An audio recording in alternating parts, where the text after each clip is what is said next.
Good YouTube, Quinn Wade coming to y'all with that instant basketball analysis on Analysis Playground on YouTube exclusively forever on there.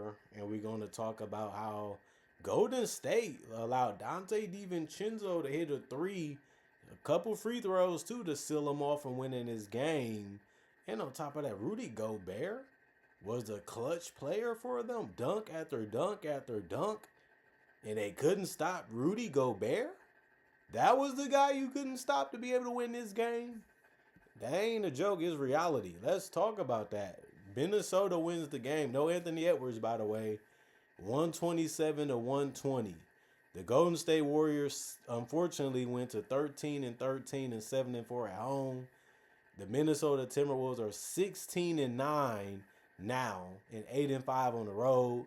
Minnesota won the first quarter 28 to 27. The second quarter was won by Golden State 36 to 33. The third quarter also was won by Golden State 28 to 27. But the thing that shocked a lot of people is that they got outscored 39 to 29 in the fourth quarter, and it's reality. But we can talk about the Timberwolves first. Julius Randle, 34 minutes, 27 points, the most points on the team for the Timberwolves. And he took good shots in this one the entire game, and he made 50% of them. 7 to 14 from the field. He did go 2 of 6 from 3, though. And he went 11 to 12 from the free throw line. They did have no way to contain him, no way to handle him. He got whatever he wanted in this game offensively, but he also had 9 rebounds, 6 assists, and 3 turnovers, offensive rebound, and 2 personal fouls. It was a 0 and plus minus. Jaden McDaniels, 35 minutes, 17 points, 8 of 15 from the field, but he also went 1 of 5 from 3 and missed his only free throw. But he had 5 rebounds, 5 assists, 3 turnovers, and a steal. 2 offensive rebounds, 3 personal fouls, and a 0. And plus minus, the scoring was there for him, and they needed him to get all those shots that wasn't threes to fall, and he was basically able to make majority of them. So you have to be happy about that, and he brought it defensively. And like I said, this ain't a game or a joke. Rudy Gobert, 35 minutes, 24 points, 11 of 13 from the field, 14 rebounds, a double-double. He even had 2 steals and a block and 1 assist, and he even went 2 of 3 from the free throw line. 4 offensive rebounds, too. He did have 4 personal fouls and was a +8 and plus minus. He was just dunking on Quentin Post over and over again, and they just didn't know how to stop him from just getting up that. Sometimes he was just jumping far and just using that length and power to finish. They had no answer for Rudy Gobert. Man, that was crazy. And Quentin Post is a 7-footer, so they tried to put the tallest guy they could on him, and he could not stop him tonight.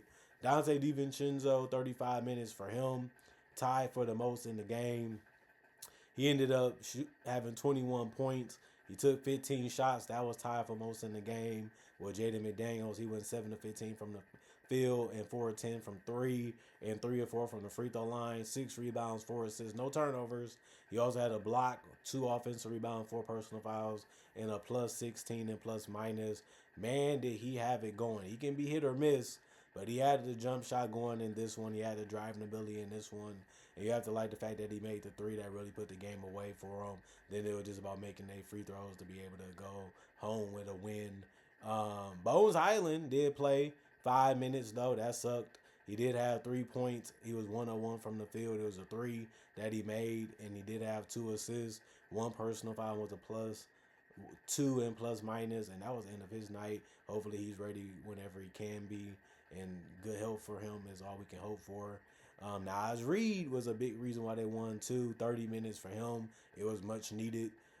18 points, 7 to 14 from the field. Did go 3 of 7 from 3. Had some wide open looks that he made. Had a couple that he missed. He also went 1 or 2 from the free throw line. Had 7 assists with no turnovers. That was really good. 2 and 4 rebounds, 1 personal foul, and a +7. He was able to provide a lot of different offensive ways of being able to attack. And the Minnesota Timberwolves really needed that because they didn't have Anthony Edwards tonight, so somebody had to make more shots, somebody to take more shots, and it ended up being Nas Reed off the bench, and that was good to see. Jalen Clark, 19 minutes, 2 points, 1 of 3 from the field, 0 of 1 from 3. 0-2 from the free throw line, 1 rebound, 2 assists, 2 steals, 1 offensive rebound, 3 personal fouls, and a -10 in plus minus. And then Terrence Shannon Jr., 30 minutes, 9 points, 3 of 7 from the field, 3 of 4 from the free throw line, 4 rebounds. Everybody off the bench got a rebound or more.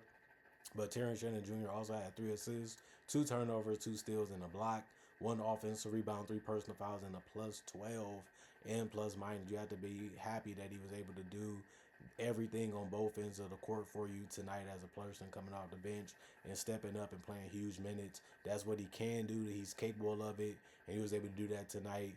Every starter actually also got an assist too.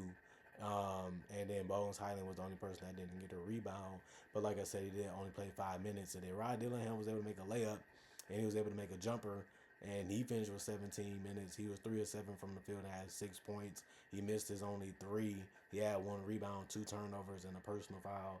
And he was a 0 on plus minus. They went 48 of 89, 54% from the field, 11 of 31, 35% from three, 20 of 28, 71% from the free throw line, 44 rebounds, 30 assists, 10 turnovers, 8 steals, 3 blocks, 11 offensive rebounds, and 22 personal fouls. Good game from the Wolves. Obviously, they was able to win it, and that was an impressive win against the Warriors, who really came out hard trying to win this one because they wanted to be above 500 by the end of the game, which unfortunately for them didn't happen. No Draymond Green in this one, but Jimmy Butler. Let's talk about the Warriors now. 37 minutes, 15 points, 6 of 11 from the field, 0 of 2 from three, 3 of 4 from the free throw line, 8 rebounds, 5 assists, 1 turnover, 1 steal, 2 offensive rebounds, 2 personal fouls, and a -5. In plus minus gave him a good performance, but not great. They needed more out of him in this one, but it happens. You just try to go out there and give it your best, see what happens, see what the defense tries to do, see how many looks you're going to get, and try to make the best out of it. And I think he had a good game, just not great. Quentin Post, 33 minutes, 16 points. He went 5 of 15 from the field and 4 of 11 from three and 2 of 2 from the free throw line. He also had 6 rebounds, 3 assists, 1 turnover, 1 offensive rebound, 3 personal fouls, and a -5 in purse minus. He just wasn't strong enough and wasn't physical enough. In this one, they needed him to be more of a force and more man, and just very very strong in the paint. He was just too soft and too finesse there to the point where Rudy Gobert had no fear of going straight at him, and he had so much success of doing it. You couldn't blame him after a while. But Quentin Post, he also missed a lot of shots that was open, and they needed him in this close game, and it didn't happen for him sometimes, even though they kept trusting that he could make them. And he did come through for him sometimes, but he didn't come through enough. Stephen Curry, 32 minutes, 39 points, game high, 14 to 28 from the field, took the most shots, and 6 of 15 from three, 5 of 7 from the free throw line, 5 rebounds, 5 assists, 2 turnovers, 2 offensive rebounds, 3 personal fouls, and a -3 and plus minus. They needed a lot from him, and even though they got it, it wasn't enough to get the win, and that has to suck if you're a Warriors fan, because I don't really know what much he could have done in this game besides shoot better from three, and that's about it. Buddy Hield, 19 minutes, 6 points. He was the only starter to not getting double figures in points. He went 2 of 4 from the field. It was all threes that he took for his field goals, and he also shot no free throws. 2 rebounds, 2 assists, 2 turnovers, 1 personal foul, and a +3 in plus minus. A good game from him. You just wanted more, but he didn't play enough. Pat Spencer, 28 minutes, 12 points. He went 5 of 13 from the field, 2 of 6 from three, 5 rebounds, 4 assists, 2 turnovers, 2 steals, 2 personal fouls, and a -15 and plus minus.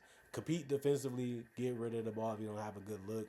And if you have a good look, take it. That's all he had to do. Did a good job at it, but it wasn't really enough for them. Trey Jackson Davis, 15 minutes, 8 points, 3 of 4 from the field, 2 of 2 from the free throw line, 7 rebounds, 1 assist, 2 blocks, 3 offensive rebound, 1 personal foul, and a 0 and plus minus. I like how he was doing in the paint defensively and offensively, just being strong there and just trying to finish as best as he could and as quick as he could, and did a really good job of coming off the bench and rebounding the basketball. Guy Santos, 6 minutes, 2 points, 1 on 1 from the field, 1 rebound, 1 turnover, 1 offensive, 1 personal foul, and a -2 and plus minus. Gary Payton II didn't do much because he only played 4 minutes, but he did get a turnover, and that was the end of his night. He finished as a -2 and plus minus. DeAnthony Melton, 20 minutes, 9 points, 2 of 6 from the field, 0 of 2 from 3, 5 of 6 from the free throw line, 2 rebounds, 1 assist, 1 turnover, 1 steal,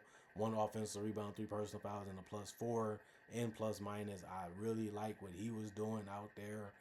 The scoring was there for him, because of the free throw line, but you have to like the fact that he was out there trying to play his best basketball and take the best shots available, and then it ended up turning into a point where he was able to get to the free throw line, and he did a good job of dropping those in. And then Moses Moody was trying to slow things down and try to make the shots that he was able to generate sometimes by himself, but he did go 1 of 4 from 3, missed some easy ones there, also missed one of his free throws, but he still finished 5 of 10 from the field.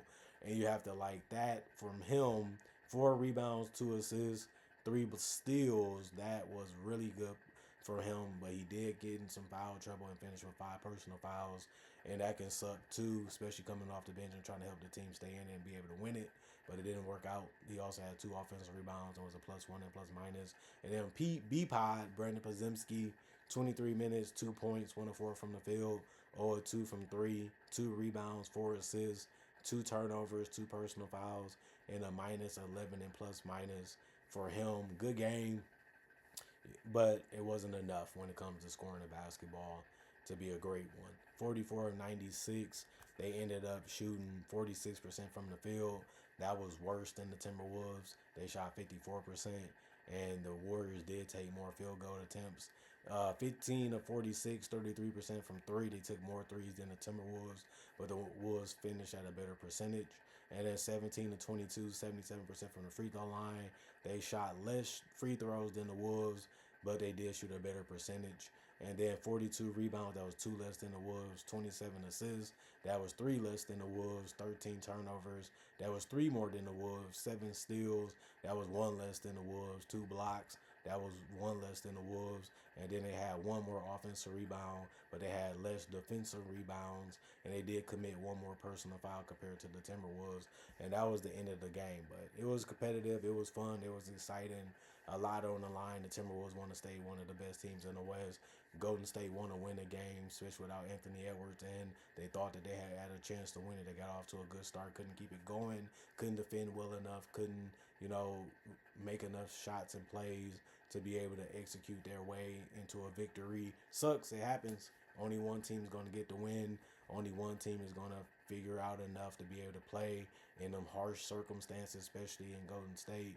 And it didn't matter that much because the Timberwolves was looking at it like, we want this win, and we going to go through you, and we going to get it. And they got a mission accomplished from, the staffs. Comment, like, subscribe, share the notification bell to get the analysis when it first come out. And also say I do various NBA discussion and topic videos about basketball and also NBA topics. So if you love that type of stuff like this and different type of ones, this is the channel for you. And also do breakdowns of real footage of legends, current legends, rookies, and also future stars. Also do mock draft and draft coverage too. And not only that, I also try to tell y'all I got 4,000 plus videos on my channel that you can watch right now and enjoy, and it's all for free. And on top of that, y'all upload videos every day throughout the day to give y'all something to look forward to and something to watch and enjoy entertainment-wise when it comes to basketball and NBA only content. Not only that, I also do, I have to say, thank y'all for checking out the channel. Thanks for watching. Thanks for the love. Thanks for the support. Thanks for the respect.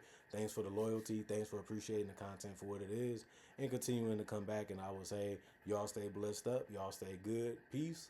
And I'll see you guys later today, hopefully with more analysis.